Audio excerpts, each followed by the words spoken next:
Hi, everyone. Good morning, good afternoon, good evening, depending on where you are. As you may or may not know, my name is Yewande Falian. I am a former McKinsey consultant and Morgan Stanley VP turned founder and CEO of OTTAW, and I'm a certified leadership coach.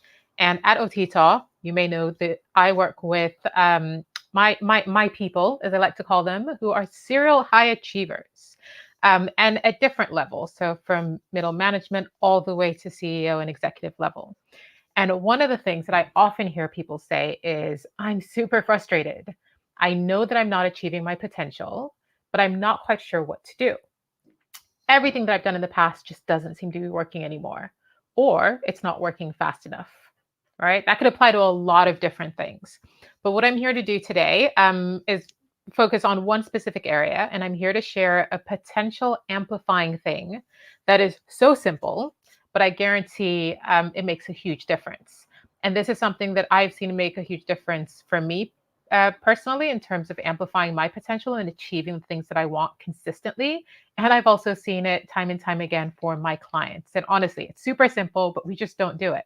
And few of us do it because we don't actually understand the impact of it. So I just want you to promise one thing, right? If you do listen up and hear the secret, that you promise to take the one simple action that I offer for at least 2 weeks to see the effects, right? You've honestly got nothing to lose. It's super simple. It's nothing scary. But do make that promise. Otherwise, just like leave the video. No, don't leave the video. But do promise to do it. It's super simple and it will make such a huge difference. And I can't wait for you to share kind of the results from it. All right. I'm not a gambling person, but I'd bet you that if you are part of my tribe, so those serial overachieving, ambitious, entrepreneurial professionals and executives that I love to work with, that when it comes to you accomplishing what it is that you want and your accomplishments, it often goes a little something like this. First of all, you set yourself a goal for like a big goal for the year. It could be a promotion, a raise, a major project, moving out, starting your own business, whatever it is. Second, you then look forward to the day that you achieve this goal with the mixture of like anticipation and apprehension, right? Maybe a little bit hesitant because it's not come yet. You then work really, really, really hard to prepare for this and to achieve that thing that you want to achieve in that year that you've set, right? But you resist any type of celebration until the promotion, the raise, the goal, the career change, the increase in sales numbers, whatever it is. You resist any celebration until the goal actually happens, because there really isn't anything to celebrate before that, right? And what if you get to the day and it ends up being a complete washout, right? You feel pretty silly and disappointed. So it's best not to get your hopes up until you know that you've 100% achieved the big goal that you want. And of course, you don't want to share that with other people in case it doesn't work out. Then the big day finally comes. You achieve the goal that you want. Woohoo! You breathe a sigh of relief, smile on your face, right? And you celebrate. And you celebrate for all of one day.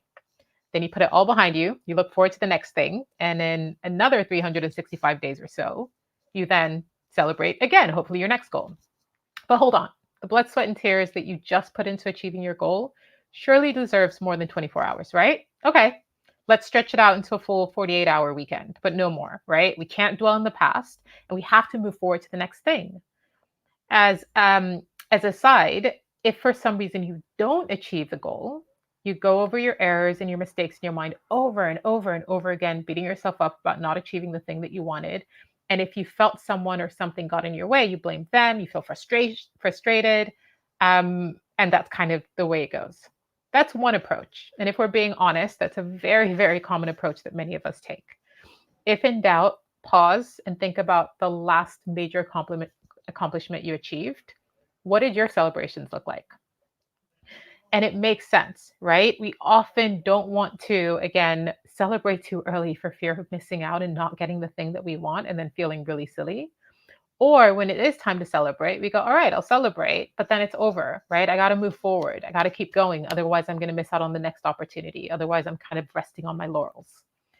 There is a different approach, right? And I often say that this is the approach. If the first approach is one that we often do as ambitious, diligent leaders, the alternative approach is one that I like to look at that limitless leaders do, right? So what if instead you chose to celebrate mini milestones, not just the big things? What if you chose to celebrate both internally as well as externally, right? So that other people, so that they know. And what if you chose to celebrate that you celebrate you or others, instead of thinking that it is a failure, actually perceive it otherwise, right? Even if it is a so-called failure, what if you chose to celebrate that as well? The way, again, that we generally approach our accomplishments as overachieving, ambitious entrepreneurial professionals is often pretty low energy. It comes from a place of fear and pressure. Fear that you might not accomplish the thing that you want, and then pressure to always push yourself to be the best, and again, not to rest on your laurels. There is an assumption that celebrating means that you've come to the end, so your drive to continue must waver a little bit. So it makes sense, again, that you avoid celebrating anything short of a guaranteed win, and you also avoid celebrating for too long. However, all you're doing is that you are training yourself to use fear and pressure to push yourself forward. I'm going to repeat that again. You're training yourself, and you're training your brain, and you're training your actions and your feelings to work off of fear and pressure in order to push yourself forward. Again, this is low energy. It's a low energy motivator. And it's quite exhausting and actually limits your potential. Overachieving, ambitious entrepreneurial leaders who constantly perform at their peak, on the other hand, understand the power of celebrating. Yes, the endorphin releasing act of celebrating feels good. However, there's so much more to it than that. These leaders, the limitless leaders, and those who perform at their peak, they know that it is a critical activity for success, both for them as well as for other people and the people who they lead. And they understand that our brains love patterns. So celebrating basically tells your brain, a great coach who I work with said this, and it stuck with me for a long time. Celebrating basically tells your brain that you want more of the thing that created the celebration. And your brain takes a note of the success creating activities and actions that created that feeling. And then it tries to find more and more of those opportunities, right? And if you do this enough, and your brain continues to train itself to find more and more of those actions that created the opportunities for celebration, what's going to happen? Your brain's going to move into solution mode instead of problem mode, because you believe there is always a win in sight. And it's just about finding and focusing on the win.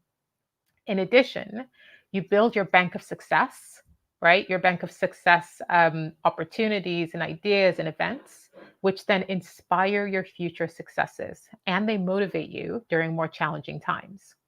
So instead of being fueled by that low energy fear and pressure, you are now fueled by high energy excitement, purpose, energy, reminding yourself of those times when you have been successful, whether they're big or they're small. And this is why these type of leaders, the limitless leaders, those who are performing at their peak and they're able to perform at their peak consistently, effortlessly leap from accomplishment to accomplishment. They're full of energy, they communicate with confidence, and they seem to have figured out what other equally abled, ambitious professionals often miss. So, what is that secret?